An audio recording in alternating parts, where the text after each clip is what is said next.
India की सबसे best horror film आपके लिए कोई दूसरी भी हो सकती है, बट मैंने जब भूतकालम देखी थी तो उसके जैसा सिनेमा पूरी दुनिया में कहीं नहीं देखा था।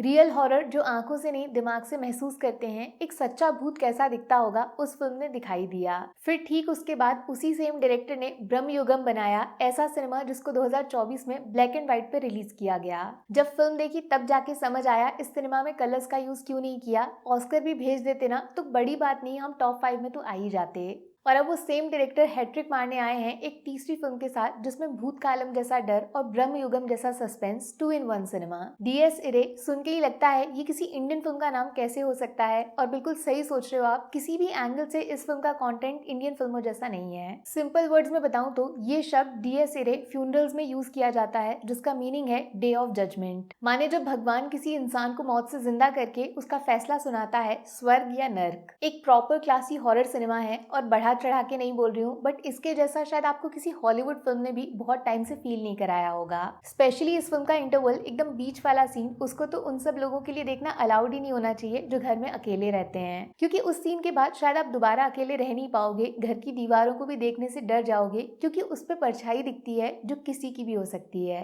स्ट्रॉन्ग ब्लड वार्निंग भी देती हूँ आपको, क्योंकि फिल्म में एक सीन ऐसा है जहाँ इंसान के शरीर को ऐसा तोड़ा मरोड़ा गया है जिसको कैमरा से शूट करने वाला आदमी नॉर्मल कैसे रहा होगा मुझे नहीं पता। हेरिडेटरी फिल्म का वो आइकॉनिक सीन उसके लेवल तक को क्रॉस कर दिया। तो बॉस, ये कहानी शुरू होती है एक मालामाल अमीरजादे आर्किटेक्ट के साथ, दूसरों के परिवार के लिए घर बनाता है लेकिन अपने घर में एकदम अकेला रहता है। पार्टी, शराब और लड़कियां, बस लाइफ के 3 ही शौक हैं, लेकिन एक शौक, इंग्लिश वाला शौक, इसको लगता है जब एक सुसाइड केस के बारे में पता चलता है। घर के बाहर कुआं, कुएं के अंदर लड़की, जब वो बाहर निकली तो लाश सड़ चुकी थी बुरी तरह। कोई अपने साथ इस तरह की चीज करने के बारे में सोच भी कैसे सकता है। वो दिन था और तब से हर रात इस लड़के को ऐसा लगने लगा है कि अब इस बड़े से घर में अकेला नहीं है, कोई तो है जो इसकी बिना इजाजत इसके साथ रहने लगा है। क्यों? इस सवाल का जवाब ले जाता है इसे एक ऐसे इंसान के पास जिसको बचपन से ही ऐसी चीजें दिखती हैं जो शायद बाकी इंसान देखने के बारे में सोचने से भी घबरा जाएगा। कमाल की बात, ये दोनों एक्टर्स इस फिल्म का मेन कैरेक्टर नहीं है। अरे कोई इंसान है ही नहीं, घुंघरू पैरों वाले, उसके बिना ये कहानी पूरी नहीं हो पाएगी। वो है असली main hero.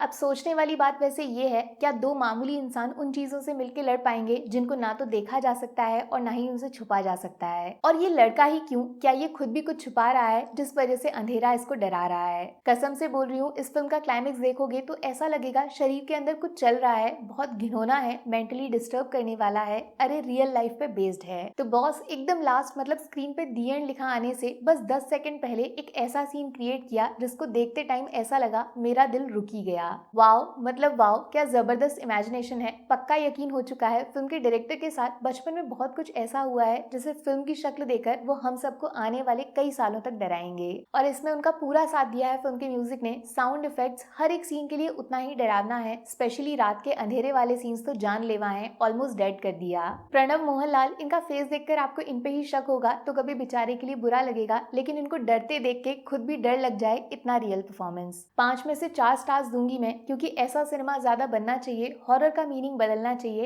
Acting, story, climax और डायरेक्शन। नेगेटिव्स बस एक शिकायत, भूतकालम के जैसा घोस्ट एनकाउंटर थोड़ा ज्यादा होता तो ये फिल्म कंप्लीट हो जाती। थ्रिल और ट्विस्ट में स्केयर्स थोड़ा कॉम्प्रोमाइज हो गए। फिल्म जरूर देखो, बट अकेले बिल्कुल नहीं, लेकिन एडवेंचर करके देखना है तो आपकी मर्जी। अपना बहुत ख्याल रखना। Take care, bye bye.